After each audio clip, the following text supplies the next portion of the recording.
Welcome, everyone, and thanks so much for joining us on the Flourishing Life podcast, where we will be discussing what we see on the daily. We're Jackie and Tad from Flourish Medical and Wellness in Savage, Minnesota, where listening to our patients is the priority. Our foundational medicine clinic bridges the gap between traditional and functional medicine. We are pattern recognition specialists that focus on individualized patient care and health optimization. With a combined 30 years of medical experience, our goal is to provide insights that help you take control of your health. Be sure to follow us on Instagram at Flourish Medical Wellness and on our website, flourishmedicalwellness.com, to stay up to date with what's happening at the clinic. The following content is the opinion of Jackie and Tad Tewes and is not intended to diagnose or treat any medical conditions. Be sure to speak to your healthcare provider for your unique health needs. Hello, everyone. Welcome back to the Flourishing Life podcast. Tad and Jackie here from Flourish Medical and Wellness. We're listening to you. Our patients is our priority and practicing a team approach to foundational wellness for long-term healing. We are so excited to have Pastor Rob here with us today. Such an honor and pleasure to just sit down and have some time for you to share your heart with maybe some people who don't know you and don't know River Valley, and a little bit different. We're going to talk about spiritual health, financial stewardship, how it relates to spiritual health and just health in general, and then leadership. So we're really excited about this. And I am too, and grateful that you would invite me on.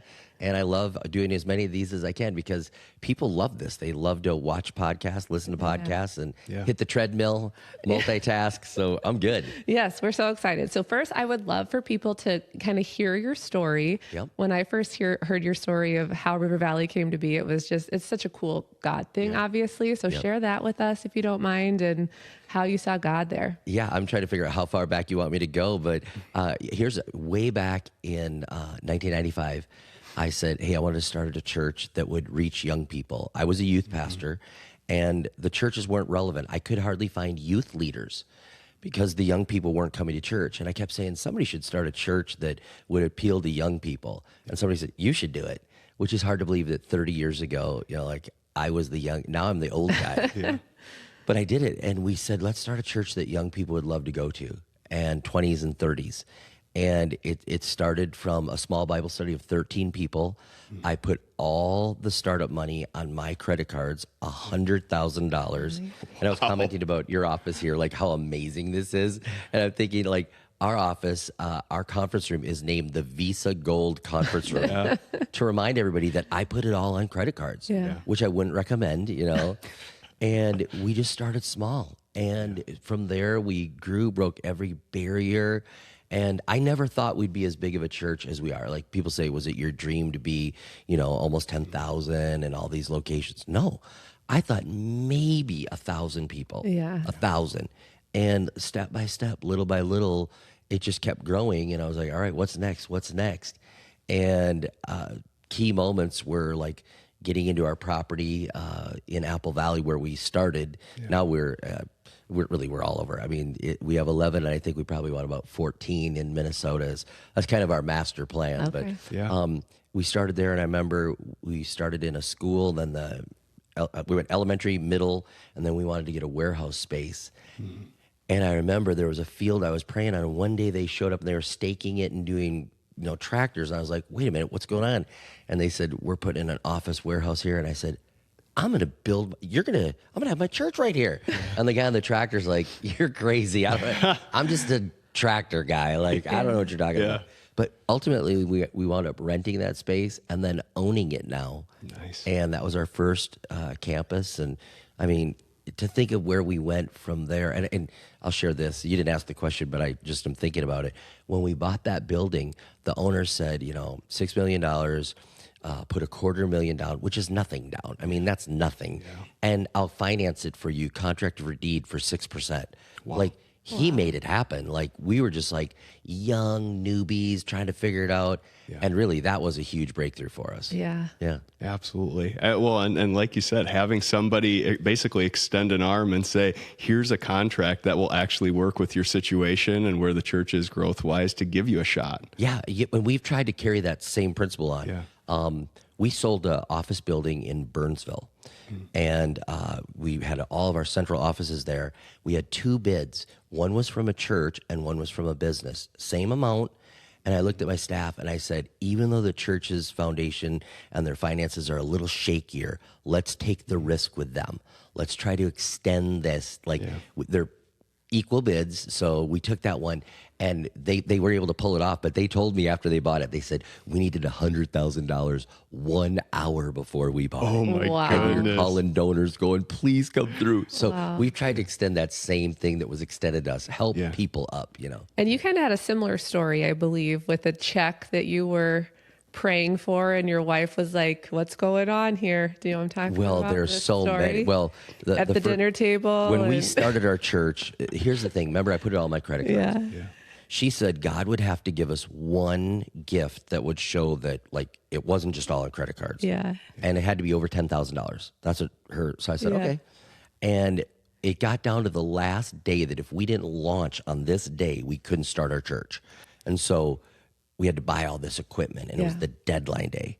And I woke up that morning and I felt like I was praying, like God said, you're going to get the money today. You have it.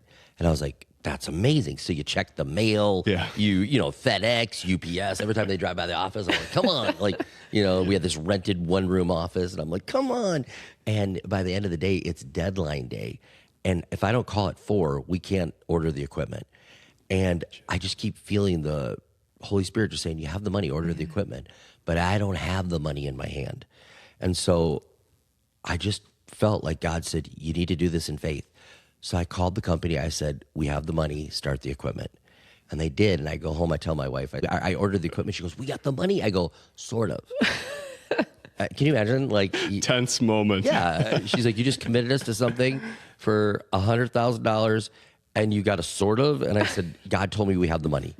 And she's like eating dinner, and she's really like, I cannot believe you did this. We had an agreement. I was like, I know, but I know that God told me we have the money. I can't explain it. And the phone rings during dinner, and I jump up, answer it, and the guy says, hey, our church board voted last night to give you guys a $30,000 no interest loan. And the check has been sitting on my desk all day. I'm going to vacation tomorrow. Do you want to swing by and get it? I'm like, yes, I do. And I hung up the phone and I go, we've got the money. And I told her, I said, I had to learn that I had the gift of faith. Yeah. Okay. It's actually one of the gifts that the Bible says people have. And that the Lord was telling me, you have this, step out in faith and do this. And God knew the check was on that desk all day. God knew that they had voted the night before. And he wanted to see if I would trust the voice to step out and do that. And it's been an adventure, but man, that was a tense one. Yeah. And you were saying the check, and the reason I said which one, there was another time the banker was in my office, and he said, you're never going to get a building. He said, I'm sorry, you don't have enough tithe. You have nothing in your building fund, and you have $100,000 of debt, the credit card debt, because I had been rolling this for 5 years from credit card to credit card. You're just trying to survive. And you know what's funny? Church planters will tell me, like, you're crazy. Entrepreneurs will tell me, like, yeah, you're one of us. That's right. We've lived that world too. Get creative. Yeah. And so he leaves. I'm like, we don't have enough tithe. We have nothing in our building fund, and we have this credit card debt. And there was a new family in the lobby, and they said, Pastor, we want to talk to you about giving a big gift. And I was like, okay, you just write the check out, put in the offering. I don't know what to tell you. And they said, well, it's a big gift. And I said, well, how much? And they said, it's over $500,000. We're going to tithe half of, and I was like, oh. And in one moment, like the problem was in my office and the miracle was in my lobby. They passed each other literally. Wow. And I'm devastated 1 minute earlier and then blown away at the goodness of God, because that check paid off our $100,000 of credit card debt, which we've never had since. Okay, so it was over. We gave $60,000 to World Missions. We put $250,000 into our building fund, and all of it was tithe, general income. So all the problems were answered within minutes. And so I look back at this and I say, we've just been living in a flow of miracles and unexpected blessings. We've been faithful, and in our faithfulness, unexpected blessings have come upon us.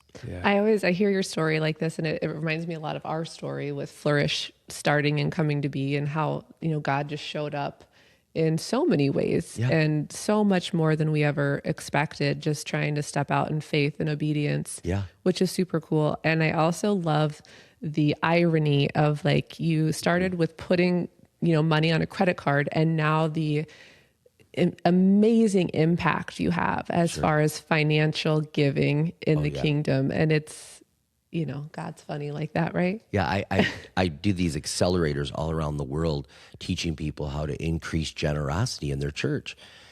And I tell them we went from $100,000 in the hole on credit cards to last year giving away over $10 million. And I don't say that lightly. The word million doesn't roll off my lips easy. Like that's incredible. Yeah. Our congregation is so generous that they take care of all the needs of our church, and then gave over $10 million to world missions, to widows, to orphans, to wells, to getting people free out of sex trafficking, to building Bible schools, to helping addicts on the streets in Minneapolis. I mean, the good that the church has been able to do, I'm in awe. Yeah. Will you, and this isn't one of the questions we have on the list here, but will you talk about how going through those experiences where there was uncertainty, significant financial uncertainty early in River Valley, how that grew your faithfulness and trust in God as a leader? Yeah, I mean, all the way back from just learning like how to handle the money. Like I remember one time God was like, it's not your money, it's the church's money. Never forget that. It was just, okay, I'm going to learn all these lessons I can. But I held my paycheck 12 different times. I mean, I don't know if you can relate, but you're like, there's no money. And so you're learning prayer, you're learning faith, you're learning that. Here's another thing. You would probably not realize this, but most churches are going to lose their top giver within a few years of starting. And that happened to us. Just as we get somebody who's given a lot of money, and I'm thinking I can hire a youth pastor and do all this, and then they quit. And I'm devastated. In prayer, God says, they're not your source. I'm your source. Pastor them. Don't treat them differently, whether they have money or not. Always speak the truth to them in love. They are not your, and if you think they're your source, you're going to be a different pastor than I want you to be.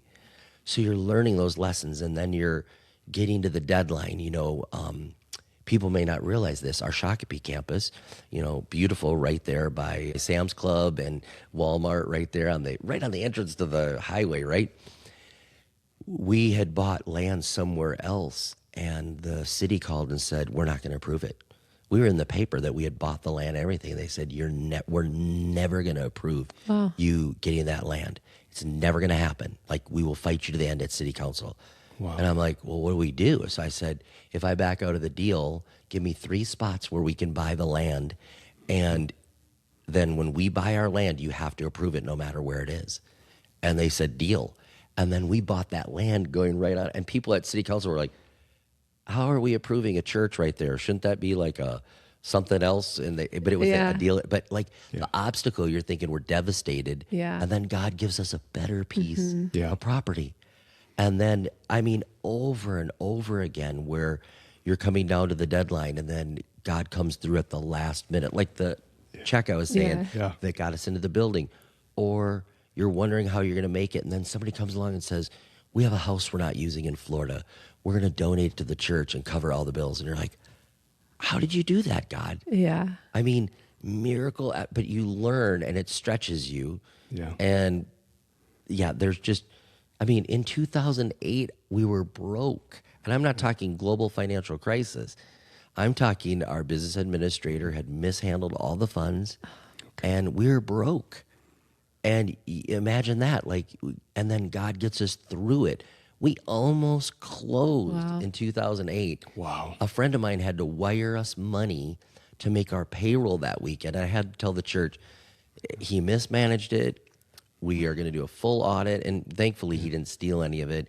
He just gave it. He just never stayed within budget. He just gave it to everybody. Kids ministry, youth ministry, everybody got all the money they wanted. That's not a good CFO. You want a CFO that is a little mean. Sustainability, we need it. And so we were almost done in 2008. And at that day I said, if we're going to stay open, there is no vote. We're not going to do a vote. The vote is the offering. Let's vote with the offering. If it's a great offering, we'll stay open. If it's not a great offering, we'll just call it a day, and it was a good run. And the church gave a triple offering that day. Wow. And I said, they want us to stay open and on mission. And we paid off the debts, got back on track, expanded. And at the time we were just one site, and now we're 11 here. So Wow. yeah, these things test you. And the Apostle Paul in 2 Corinthians 1 talks about God comforts us in our struggles so that we can comfort others in their struggles. And I'm not sure who's listening right now, but somebody might need to hear that, where they're like, you know what? Yeah. I'm not a failure. I'm doing the best I can, and God's going to get me through. And your sorrow, Pastor Rob, just cut my sorrow in half. I don't feel so bad because I didn't have it as bad as you. So, but they form you. And afterwards, I wouldn't trade them for anything. In it, you're like, where are you, God? Yeah. Why, God? And then afterwards, you're like, I'm stronger. The next storm that comes my way, I'm confident going into it. Because then in that same chapter, Paul says, we thought we were going to die. It was so bad. And then later on, he says, but we put our faith in Christ, who gets us out of this one and the next one, and he'll do it again. He'll save us again. So I've just realized there's always going to be storms, and he's going to get me through them. For sure.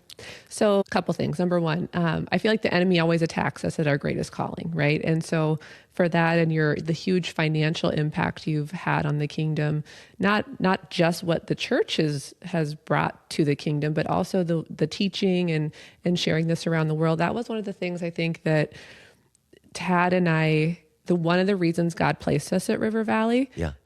We were at a church before that, loved it, great church, but we just were feeling called and pulled to make a change, more so because we thought it was about the community.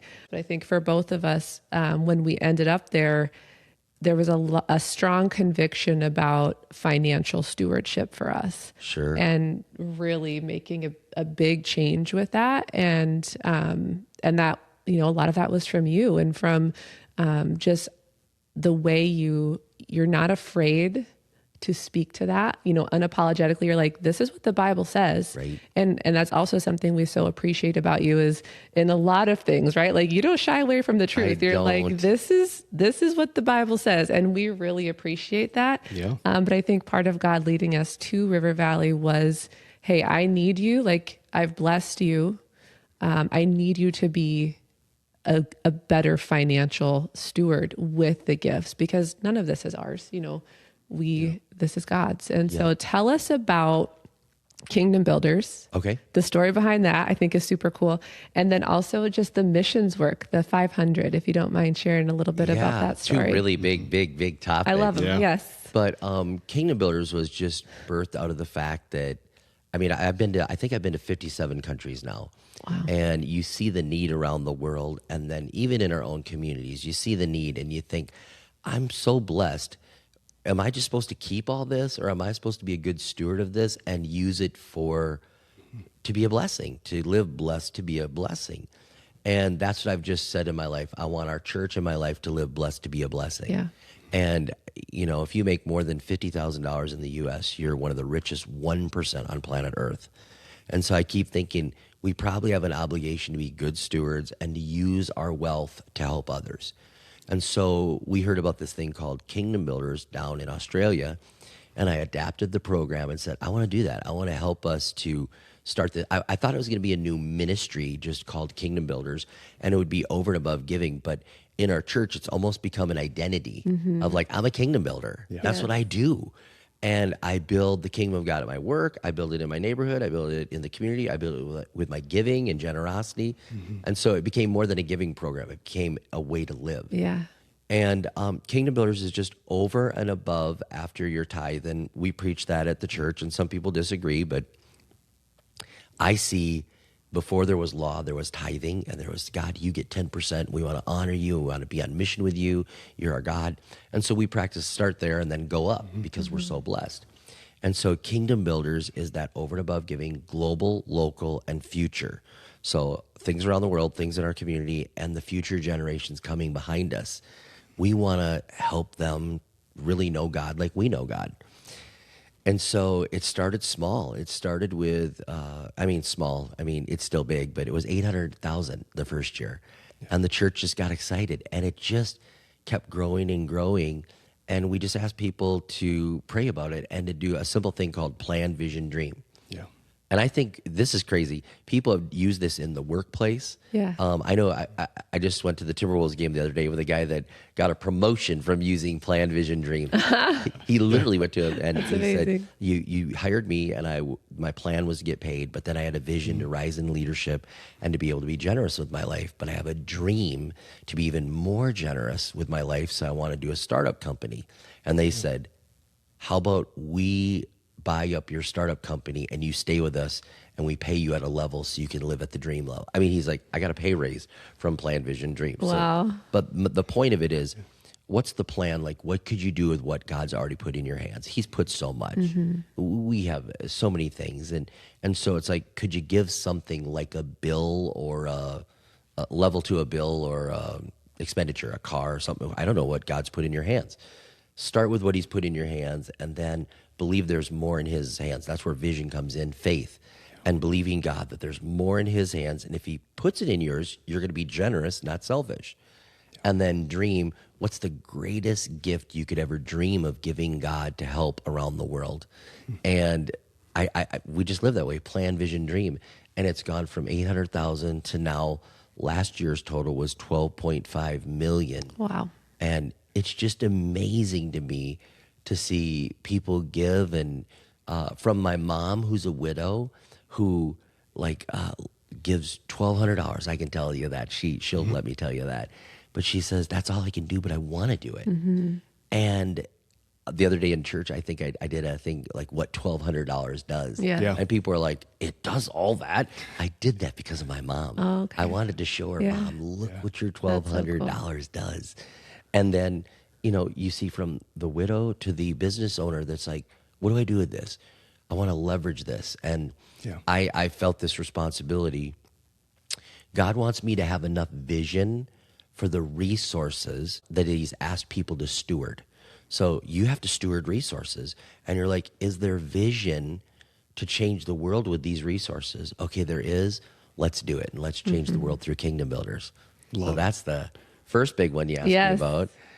That's part of what I think we appreciate about Kingdom Builders, and just knowing like this is one place we can give our money, but it reaches so many places. You know, it's local, it's global, it's like it future. Is everywhere. And I love how transparent you are with that. Like we know where the money goes. We see that. And so I love the big screen that I put up at the end of the year where it says all these ministries are funded. Yeah. I wish our church could get thanked as much as I do. Like I'll walk through a conference and people will come up and go, hey, you support me. We're in Indonesia and you did this. Hey, I walk a little further and they're like, hey, thank you. You guys were digging wells all throughout India. We dedicated 8 of them. Oh, thank you. I walk a little further and somebody says, hey, you helped our girls' school in, Eswatini. I'm like, it's amazing. It's just a joy.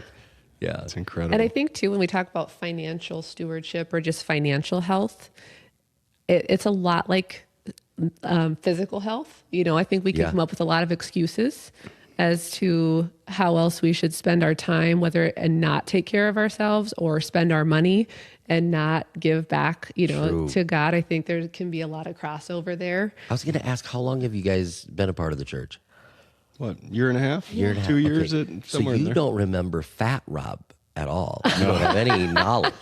Okay, so my first book was called Change Before You Have to, because you're in wellness, right? Yeah. You're in physical and health. And, I was way overweight. I had like an extra large shirt. I was huge gut, such a fat face. I mean, I was fat.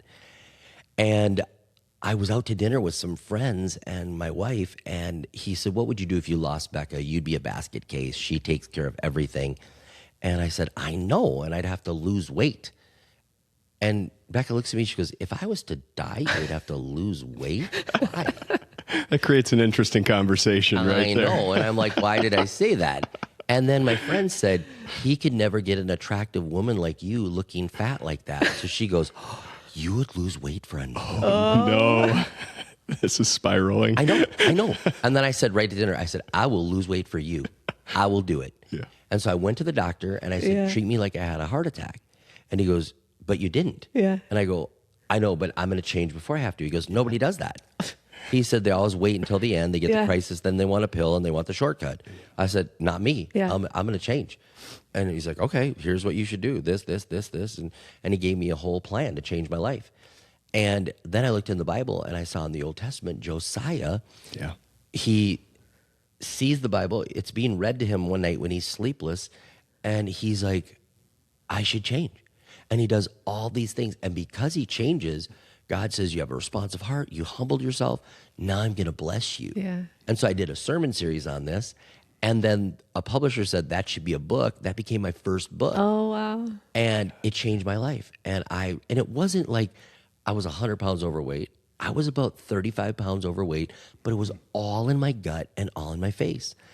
And I lost the weight. And I didn't, pray it away. People are like, did you pray it away? Or, like as a pastor? No, it didn't disappear. Yeah. It was clear the pantry of the Little Debbie snack cakes and all the, don't eat second dinner. Thank you.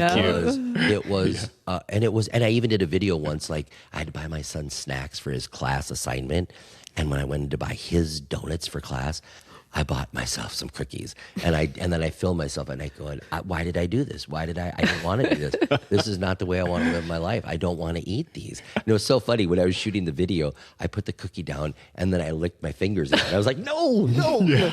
But so I had to start walking and I would walk at least 30 minutes. Like this morning, I did 30 minutes on the treadmill, 3 miles per hour, 10-degree incline. I'm doing that. I lifted weights. I had my kettlebells. I'm doing the stuff, and then I'm eating right. I'm taking my right vitamins. And this is funny. Someone said to me, "Don't buy your vitamins where you buy your toilet paper." So I was like, "All right, I'm gonna buy good vitamins." Fair. But That's great. I love that. And so I'm trying to eat healthy. I'm trying to, I'm staying. I'm doing all these things that I'm supposed to do, and I'm trying to live the abundant life, because the abundant life. The Bible says the thief comes to steal, kill, and destroy, but I've come to give you life and life abundantly. Abundant life is overflow. I want overflow energy from my life for my family. I want overflow focus for my church and my workplace. I want overflow finances for those in need. I want to live an abundant life, because an abundant life means I'm being taken care of, and there's enough left over that it's spilling onto others and benefiting them. Absolutely. So I'm all for what you guys do. I am a recipient of it and have lived it now. This is great. I mean, you are living in our wheelhouse. What you just described in that conversation that you had at the clinic, that's what we do every day. Is we are talking about how do we optimize health now? How does a person live a life for health now that will traject out 5, 10, 20 years? So eventually that person can be doing the things with their grandkids they want to do, enjoy their 70s, their 80s in a way that is abundant. Yeah. So that's great. And it's great you were proactive, because that's the shift in thinking that America needs to take as a whole to see health change on a macro scale.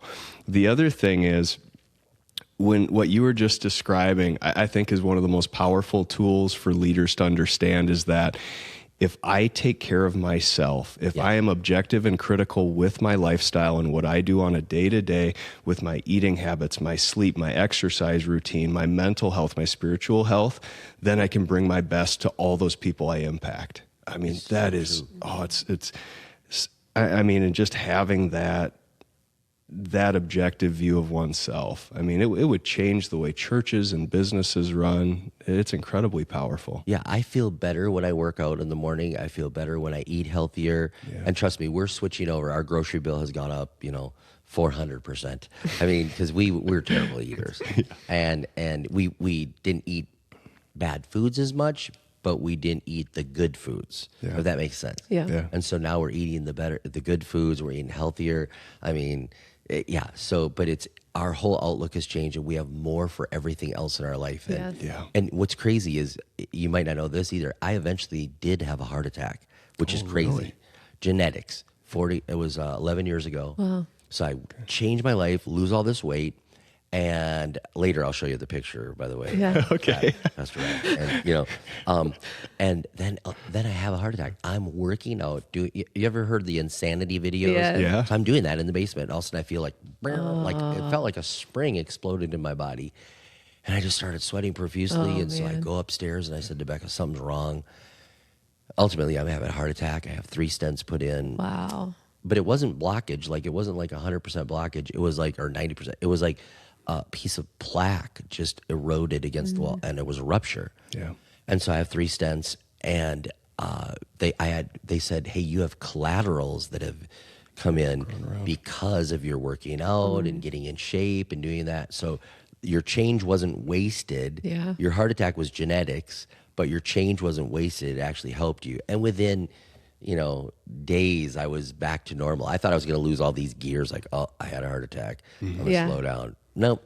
And I've been right back to it. But so even if you do have something bad happen in your life, your change isn't wasted. That change helped me survive what was there and get out of it quicker.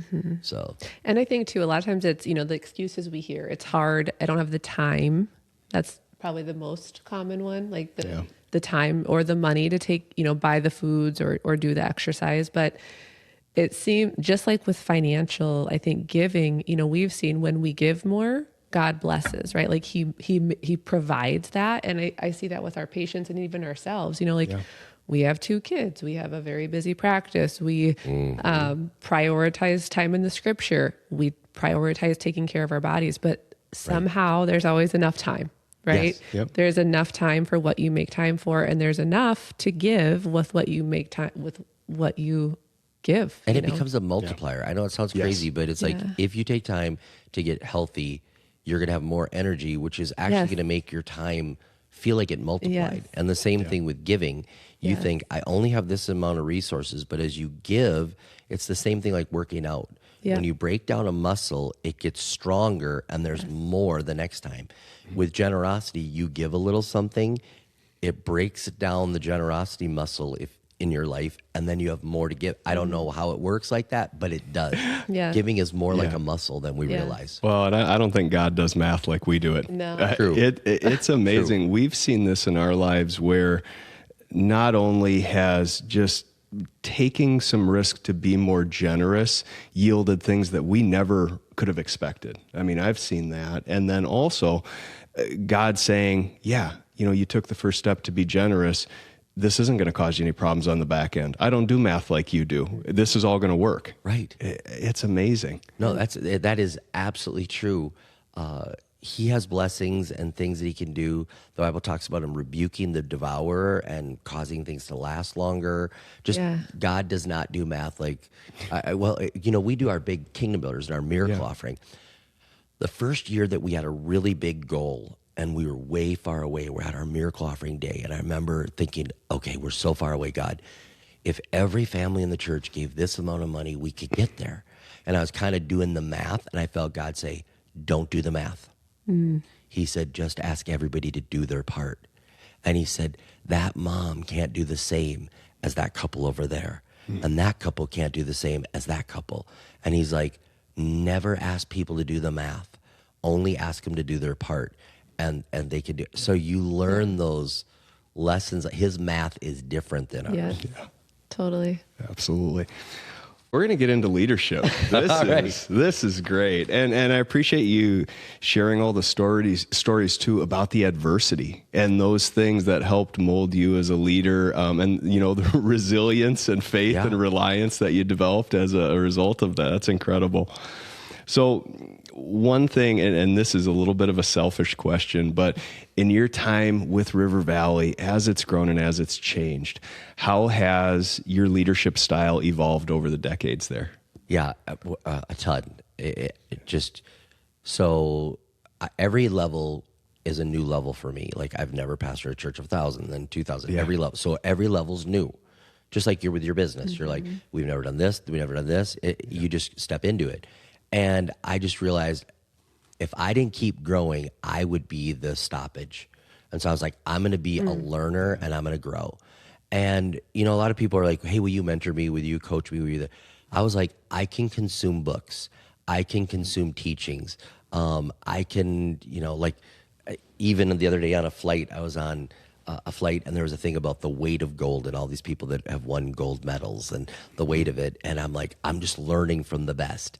And so I just became a constant learner. Yeah. And then I learned that I could get around people that were a little bit further than me and learn keys that would unlock.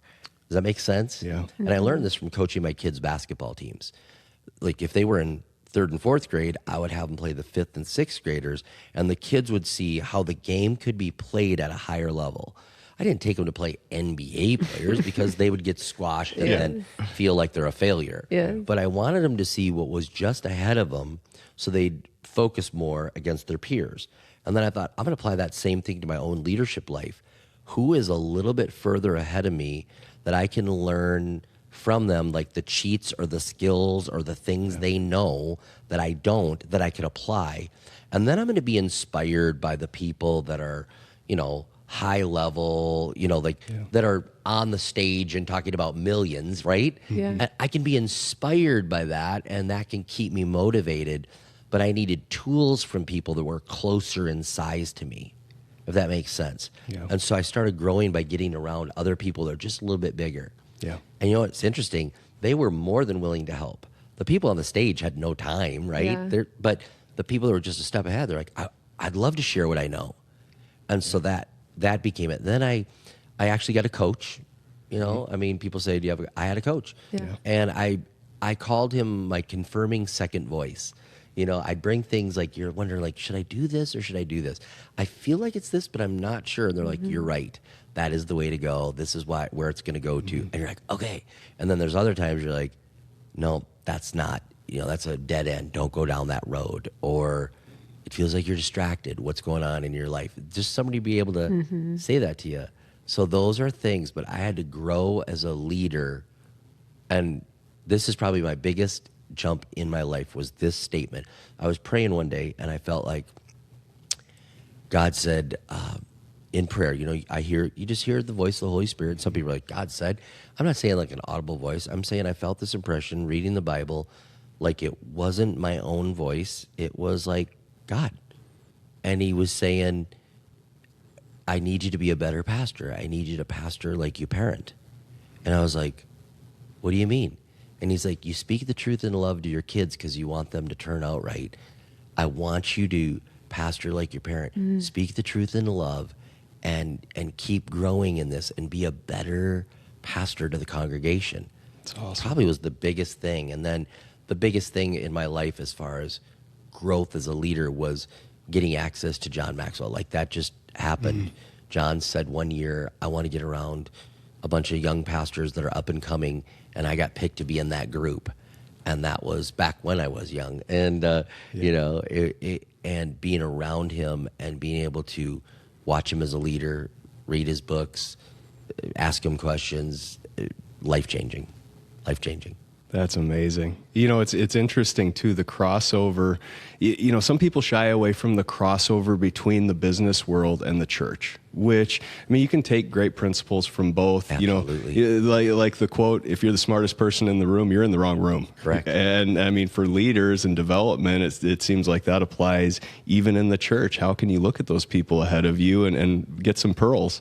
And then, I mean, the sound advisors and looking at books like Proverbs and how that leads to success for us. It's incredible.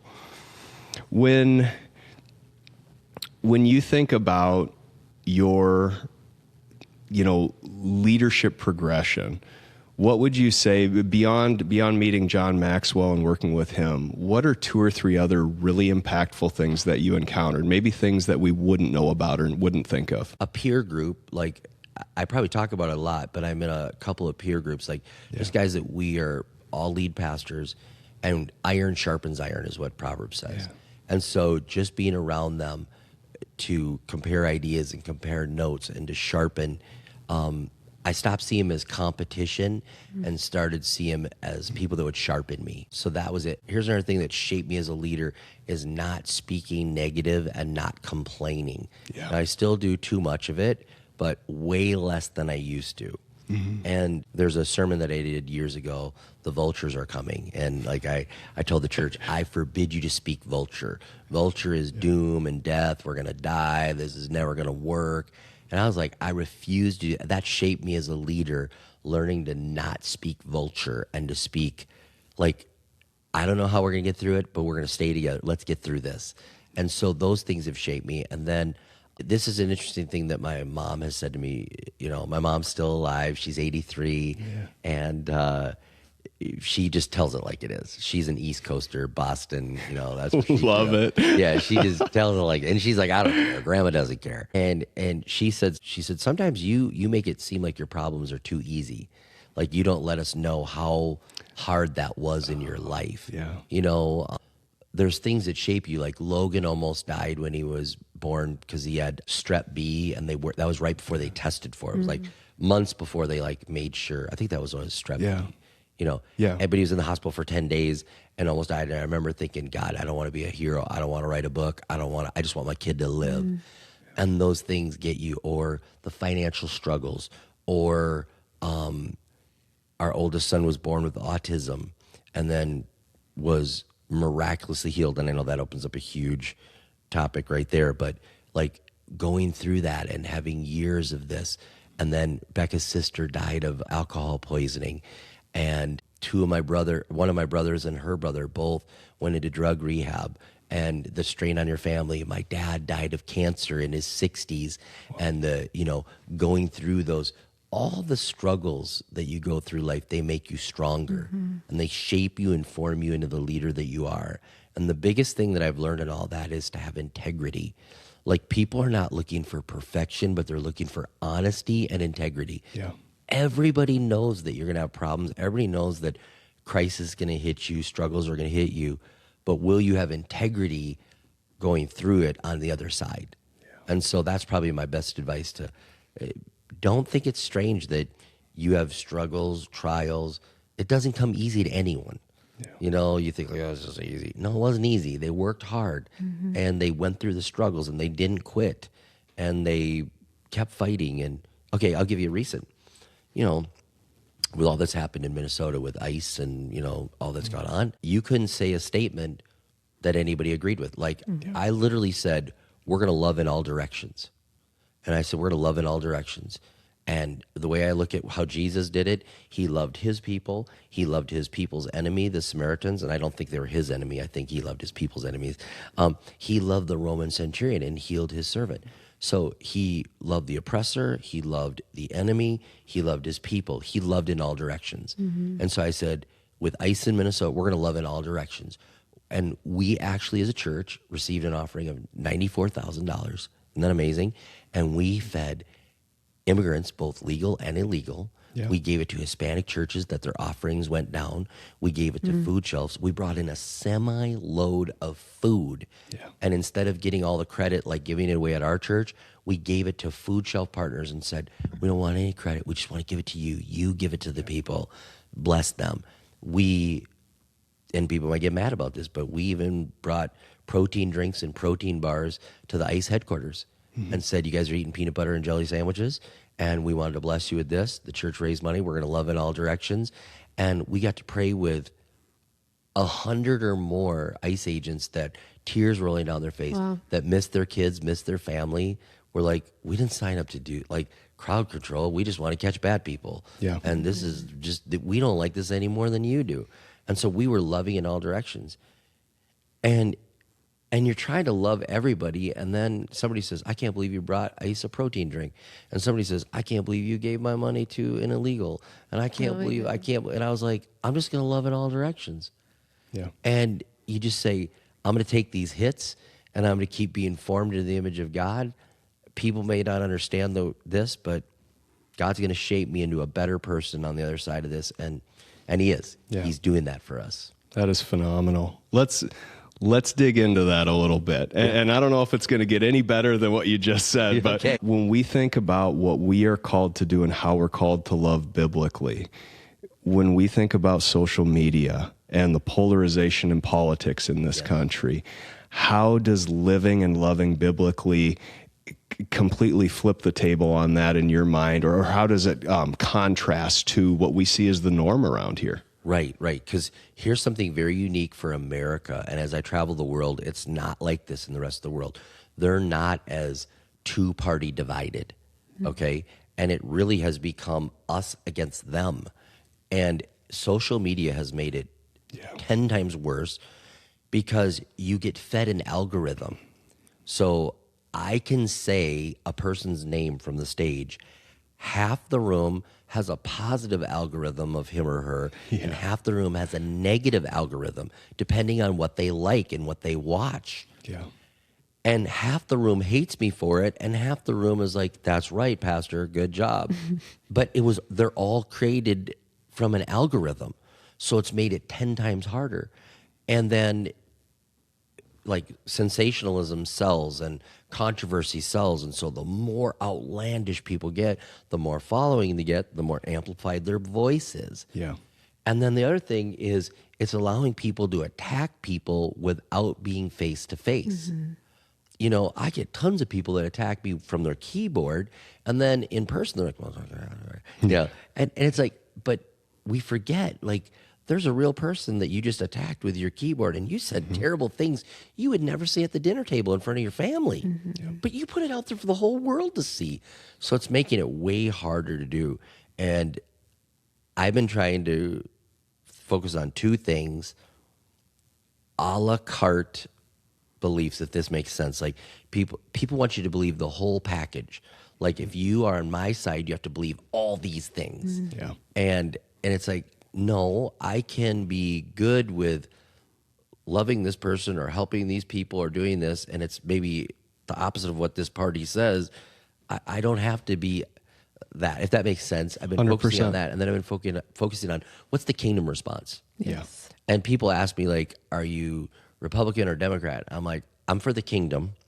And when I go to vote, I vote for whatever party is helping me finish my kingdom agenda. That's all. Like, that's my number one thing. I want to vote for what's going to help me fulfill my kingdom agenda that I want to do in life. And so, but people want you to say the right thing, and it's amazing that social media, like, even when you retweet somebody, and then they're like, I can't believe you retweeted that. And you're like, oh boy. Yeah. It's like, wow. But I'm just going to try to give a kingdom response, and then endorse things that help me with what we want to do. And people may disagree. Like, I grew up, we just had different beliefs. It wasn't enemy talk. And now it's like enemy talk. Yeah. That's really sad, that people are like, well, you're the enemy. Or, like, and I will, you said I'm bold, and I don't shy away from, like, cultural issues. But I will tell you, like, sometimes I'm at baggage claim or somebody, and somebody comes walking over to me, are you Rob Ketterling? And I'm just like, I'm his brother. Like, what do you want? What can I pass along to him? Man. And so it's probably 90-10 positive. Yeah. But still, you're just kind of like at a restaurant or in the mall, or, again, I was at the Timberwolves game the other day, and this lady comes up and starts walking at me super fast. I was with this guy from church, and she just comes up, and I don't know if she's, like, mad or happy. I think she's happy. Then she gives me a hug and says, we love the church. We love everything you're doing. I'm like, okay. I didn't know, like, know, if I could go back, I wish we would figure out how to handle social media better than we do. 100%. We let it out of the box, and it's fully out there. Yeah. This set me free the other day. I was with a bunch of pastors, and they said, why do you let people comment on things you don't want comment? Like, if you put something out that's kind of controversial, that could evoke a ton of comments, why do you let people comment? And I said, well, I don't know. Isn't that the rule of social media? And they said, would you let people do that in your lobby? Would you allow them to yell profanities at you in your church? I was like, no. Well, don't let them do it on your social media. You don't have to let people comment. And I'm like, oh, that's true. So we're all just figuring it out, but it's made it a lot harder to lead. Yeah. And we're getting information in real time, and we don't have all the information. Yeah. And then we have people that reinforce our bad ideas. We got to get a lot smarter. I love that the people under 30, the generation under 30, they're smarter. Oh, they get it all. They're savvy. Yeah. They're going, they don't fall for it. But 60 and above, they're falling for it. Yeah. Like, look at that. And you're like, that's AI. That is not President Trump doing a dive with Kim Jong-un. He did do that. Systematic manipulation with technology. Well, I think there's so much room for misunderstanding in social media. True. Like, just being misunderstood. I was reading in John this morning, and, I think that was one of the things that hit me is like, I think we all want to be truly known for who we are. Right. In whatever we do, whether it's as a pastor or for us as medical practitioners and guiding people, like we want people to truly know who we are and our heart for them.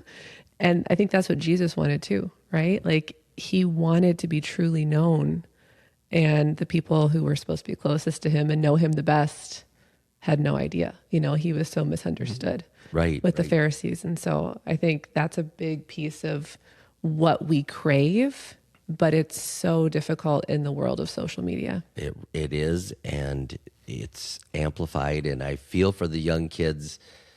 I forget what book I read, but it was talking about withholding the smartphone until they turn 16. Yeah. I think I'm an advocate for that. For my grandkids, I'm like, you're going to have a dumb phone that you can just call Flip us. Phone. Yes. And you're going to have to learn how to old school text. Yes. With we were talking about this literally like a few days ago with our Nokias daughter. were the best. Yeah. No, I look at the social media, the complexities of it, and how hard it makes, and the tone and the text, and you don't understand. Yeah.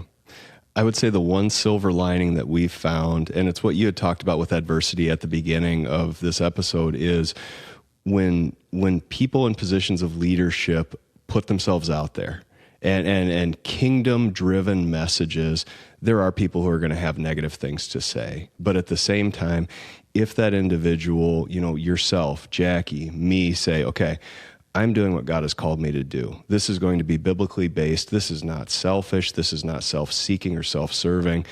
I know I'm doing the right things. And even if there's negative reactions to that, I can fall back on the ethics behind it and the spiritual side. And it makes you a better leader. It makes you more resilient too. We found that. And some of the noise is just noise. Yeah. And speaking of better leader, I think it was Churchill that would say, now, explain to me like what I just said to you. Did that make sense? Or one of the great leaders. And if the person couldn't say it back, he's like, then I have to rewrite it. I mean, we almost should do that with social media. Do you understand what I'm saying? Well, you're mad at them. No, I'm not mad. I'm going to rewrite this. Yeah. We almost should have that same filter, rewrite it so they understand. So we kind of skipped over the missionaries and the 500. I would love for you to kind of share about that and how that, I think and they're a cool story. I just love all the God stories. It is such a great God story. We always had a heart for missions as a church, and I thought maybe over our lifetime we'll maybe send 100 missionaries. And I thought maybe we could own a couple of homes that missionaries could stay in for free, which that's come to pass. We have those homes and we furnish them for the missionaries. They live there totally free. And so that came to pass. But as we were trying to do 100 missionaries to be able to send out into the world, we were at William Borden's grave in Cairo, Egypt. So we were there on a missions trip.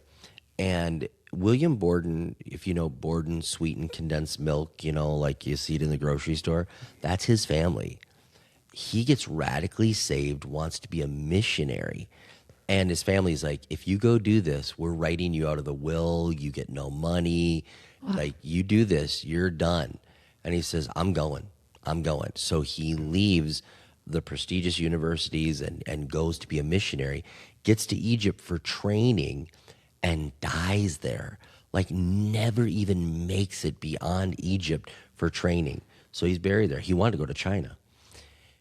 And when he died, they found in his Bible, no reserves, no regrets, no retreats. And that's his famous lines that, like, here's a young man who could have had everything the world offered, says, I'm going to answer the call, dies on the way to Egypt, has this statement in his Bible, which becomes like in Christian circles what he's known for. So we're at his gravesite, and I'm like, this is amazing. And the gravekeeper comes up and starts yelling. And I said, what's going on? Why is he so mad? And they said he was told to restore this grave, and it was beautiful. It had been beautiful headstone. It was just restored beautifully. And that this guy would pay the bill, and the guy never paid the bill. And he said, Christians are no good for their word. He didn't pay the bill. And I said, my brother was delayed in his journey, and whatever he owes you, I'll pay his debt. I didn't even know how much it was at the time. And they said it was $500. So I always travel with at least $1,000 when I go overseas, because you never know. Yep. And so I took out $500, and I said, I'm going to pay his debt. And as I paid the $500, this pastor that was there, Omar Byler, he said, Pastor Rob, I believe I have a word from the Lord for you. You're going to send a missionary, one for every $1 you just paid to restore this grave. And I said, 500 missionaries? I don't even know a church that has done 500 missionaries. And I said, do you really think it's from God right now? He goes, I do. And I kind of think it's kind of tied back to Borden. Borden was trying to get there and never got there. But now his inspiration is going to get 500 there. Yeah. And so I cool. said, yes, we prayed right there. And I came back and shared that with the church. And they were just like, okay. And then I said this, because again, praying, I felt like God said, now don't go looking for people that you want to send, that you want to get rid of. Send that's your funny. best. I felt like Yeah. God say, send your best. Yeah. And so we've told the church we'll send our best. And so right now we just hit 300. Wow. It's amazing. And it's amazing to think that we're there. And I'm just, at the rate we're going, we should get it up to 500 within the next 8 years. Wow. And it's just amazing to see this, that one church could send that many missionaries. And we say give at least a year and maybe give it your lifetime. And if you look back, we have a chart of all the 500. The earliest ones that are still on the field, I believe, are number 18 and 19 that are still on the field to this day. Wow. So it's a joy. Yeah. And who would have thought one church could do that? And I say this sometimes, we're living anemic. We're donating blood as soon as it's possible. And it's as soon as we get a leader up, we send them to the world. And we're living it. We could keep them in Minnesota and focus only on our church. But you know what? I'm grateful that there's a church in Egypt, that there's people in countries that I can't say. There's people in Morocco. There's people in, again, the Middle East, in the Far East. I thank God that there's people planting churches all around the world because we're willing to send these people and live a little anemic as a church. We lose great leaders, great pastors, but it's a joy to be able to send them and to say, let's try to let people know about Jesus. You know that 42% of the world has never had an adequate witness about Jesus. And so I'm I can't sleep at night knowing that. I want to make sure that we're doing our part as a church, sending people out into the world. Yeah. Absolutely. And I think it's so cool. It's the financial impact is one thing, but it's, River Valley doesn't stop there. It's also about actually training up and sending the people, which is amazing. I think we love it. We love River Valley. But yeah, it's about raising up people and letting them have a heart for missions and to see what God's doing out there. Thank you so much for being here. I would love for you to kind of tell our listeners where they can connect with River Valley, or if any of them feel led to give to Kingdom Builders. Sure. Is that only something they can do through being at the church, or how would you direct them? Good question. So rivervalleychurch.org or rivervalley.org, you can find us online. And you can see all of our Kingdom Builders there and all that. People can give online that way, and they can give to Kingdom Builders. You would have an option to give to the church or to Kingdom Builders. And so we're not asking you to give to the church to take care of our budget. But if you want to join us in all these things that we're doing around the world, you could give to the Kingdom Builders partner there. But it could be done online. And can I just say this? If they're looking for a church, we'd love to be their church. Yes. Yeah. When I used to run our visitors welcome, now our campus pastors do that. I used to say, I want to be your pastor. If you're looking for a church, it'd be my greatest honor to be your pastor. We want to help you grow in Christ and find community and live out your purpose and ultimately spend eternity with God. And so we'd love to be your pastors. And so if they're looking for a church, they got to know that they're welcome. And River Valley says, come on, welcome. We'd love to have you be a part of the church. So open invitation to join us at any of our campuses. And people always wonder, what do they think? You know what they're going to think if you show up? There you are. Yes. We're so glad to see you. We're glad. So we'd love to have them in church. And then if they want to join on Kingdom Builders, which we do have. I had a guy come up to me, true story. He said, I was at our Crosstown campus, and he said, I'm visiting today. I don't even go to your church. He said, my kids go here, and I got so excited about Kingdom Builders.